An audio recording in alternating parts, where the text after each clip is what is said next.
We talk a lot about what we don't want to see in Pokemon Unite, but let's talk a little bit about what we do want to see, and that are some of these allies. That's the best intro I could come up with. Yikes. So come along with me, Jake, your resident content cowboy, yeehaw, where I count down up the top 10 best allies you could have in Pokemon Unite. So what are you wearing? This. You look so pretty. Number 10 is a newcomer to this list, but I found that they're actually pretty decent, and even if they're poor, they have one thing that could save the entire game, and that is Ho-Oh. Ho-Oh is a really interesting release. It's the first EX Pokemon not to be absurdly busted upon release, and now EX Pokemon are leaving. Coincidence? I think not. In fact, it's actually just not at all. It was intentional, which is really nice. Your allies are pretty good on this. It's extremely tanky, so it's difficult to get taken down, and every once in a while, they can revive you or an ally in an important fight. Even if they're not really doing much, which some players are not really doing much, they actually can make a big difference. It's new, it's flashy, but it's actually pretty dang good, and you love seeing one on the squad. Number 9, another defender, the Mamoswine. Mamoswine players are few and far between, but they're actually pretty dang solid. You're always gonna find Mamo in lane because playing it in jungle is actually insane, and you should go to Arkham Asylum. And because of this, they do very well. They're a very strong lane bully early. They're really difficult for the enemy to deal with. Even if they're only moderately good, they're still throwing their icicles out. They're boosted, will stun the enemies. They're really tanky and tough to take down. They're just a great ally to have in lane with you. And then as the match goes on, a lot of them succeed in some big time stuns as you end up getting into some of these bigger fights. I've noticed that because less people play it, the ones that do seem to actually be pretty dang good.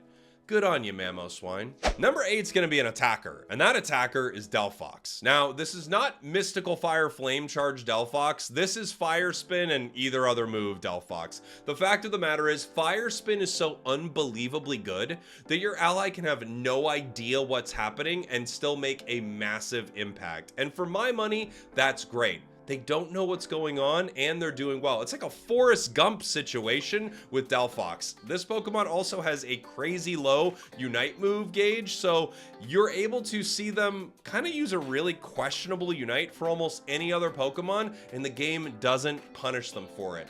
So there you go. Delphox players, you're the new Forrest Gump. Life is like a box of chocolates. Just throw Fire Spin anywhere.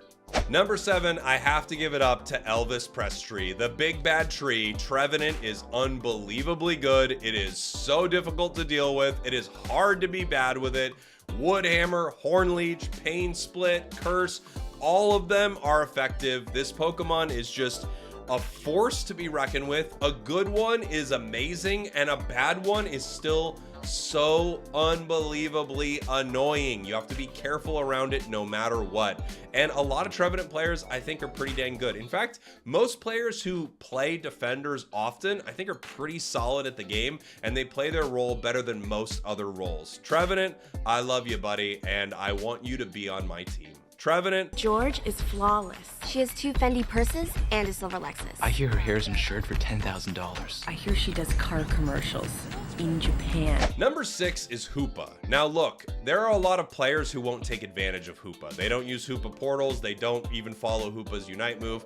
I feel bad for Hoopa mains sometimes, but at the same time, I love a good Hoopa on my team. They know how to put their portals down. They know how to displace the enemies for you. If they're running Trick, they know the right ally to put it on. Me, please put it on me. No matter what I'm playing, put Trick on Blissey. I don't care. Why do we pick 2 supports? And even if their allies don't support them sometimes, a lot of Hoopa players are quite good. Right when it came out, obviously everyone got Hoopa for free, so you had a lot of low skill Hoopa players. Now you're seeing Hoopa players who are committed to playing probably the most complex support in the game, maybe outside of one, which we'll talk about here in a moment. They're just great. I absolutely love having a Hoopa on the squad. Number 5 is going to be Blissey. And honestly, we could share this spot with Blissey and Clefable. I think both of them are extremely good and fill a somewhat similar role. I don't want to leave Clefable out, but if I had to pick one, and I'm going to try to pick one in this kind of role, it's going to be Blissey. Blissey's heals are amazing. Usually their single target heals are on point, and their Unite move can save you in some crazy ways. The only reason it's not higher on this list is because some Blisseys don't use their Unite move at Ray. And that is just a shame. A damn shame. How dare you? The nice thing about this Pokemon is they evolve early, they often run EXP share, and again, they can save your butt in some crazy situations. They can help with pushes, they keep your team healthy and ready to fight, and also every once in a while, an Egg Bomb comes from out of nowhere and gets one of the craziest secures you've ever seen. Number 4 is Umbreon. Umbreon's crazy. It's crazy good. Wish is insanely good. Mean looks insanely good. Snarl, Foul Play, everything that Umbreon does is mean and gross. I hope my allies are more often playing Wish, because I think a lot of them don't know how to play Snarl effectively. However, if you have a good Snarl player, like they Foul Play in, push the enemy towards the team, Snarl them, like that, you set up so many massive KOs. And also their Unite move, even if they're not trying to use it correctly, they just spam it in a big fight, they will take away some of the effectiveness from enemies, which is massive. It's also a pretty overpowered Pokemon. That always helps. Before we get to our top 3, I want to give out a few honorable mentions that didn't make this list, but I think are often actually pretty good. I'm going to give an honorable mention out to Blaziken. Blaziken is actually usually a pretty good ally. They're usually good at understanding Blaziken's combos, and if someone gets it in a match, they oftentimes understand how to play it and be very effective. They also have an incredible secure. Not every Blaziken, of course, fits this bill, but I think most do. Another one is Charizard. I think Charizard for the longest time has been one of the worst allies in the game, and now because of how OP its Unite move is, just never being able to get canceled, it actually at least provides value in just about every big fight once it hits level 9. And finally, this one is kind of up there with our next Pokemon. I have to give a big shout out to Wiggley. I actually think Wiggley is an insanely good ally. I just wanted this list to be a little more diverse, and you'll kind of understand what I mean when I hit our number 3, because I feel these two Pokemon have a similar vibe, if that makes sense. So here we go. Number 3, Mr. Mime. Mr. Mime players are some of the best players in the game. I genuinely think on the whole, Mr. Mimes and Wiggly's are up here pretty high too, which is kind of why they share this spot. Mr. Mime is really good and it's insanely specific. No one plays it unless they really want to play it. You don't see people dabbling in Mime too often. I think most people stay away from it. I think most Mr. Mimes are the highest skilled, like honestly, and I would love to hear your thoughts in the comments. These might be the best players as a whole in the entire game. I don't know if there's another Pokemon where I feel like almost everyone that picks it is actually really good with it. I look really good in white.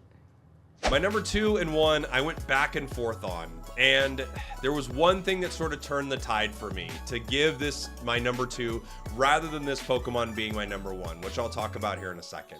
My number 2 is Slowbro. It could have been number 1, it really could have, but let's talk about Slowbro here for a second.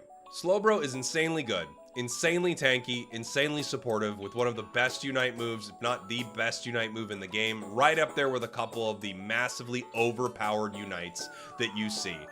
The only thing keeping it away from number 1 is some players' insistence to play this as more of a carry than a defender. Yes, you can kind of carry with it. Yes, you could stack on this Pokemon, but if you play Slowbro as an actual defender, you will be having a better time in most of your matches and you will support your team even better. I recognize that you could also support your team and do well trying to carry with Slowbro, but that is the only thing that kind of kept it away from number 1. Our number 1 Pokemon also does fall into this problem a little bit too, but I had to pick one. Slowbro is going to be number 2. Slowbro mains, I absolutely love you. I'm so happy to see you on my team. Just thank you. Yeah, honestly, thank you. Number 1 is going to be the supporter who's been the best throughout almost the entire history of this game. A crazy good ally at every single point in the match. And as long as they're not playing Leaf Tornado, they're usually one of the best things going on the map. That's Eligos. Eligos is insane. I absolutely love it. You love having one on your team. It's never trying to steal jungle. It's always in lane helping you. It has EXP share on 90% of the time. It's so good early. It's so good late. It's so sweet. It brings you chicken noodle soup when you're sick. I am a little sick right now, so Eligos, hello. In general, this guy is just the best. I love him. I love seeing one on my squad. LD mains, thank you for everything. Thank you for your service. I appreciate you. I will salute you. And when I do the Pledge of Allegiance, I'm secretly pledging my allegiance to you. Thanks for watching. Thanks for listening. Let me know who you think I missed down in the comments. I love you all, and I'll see you all next time. We did it.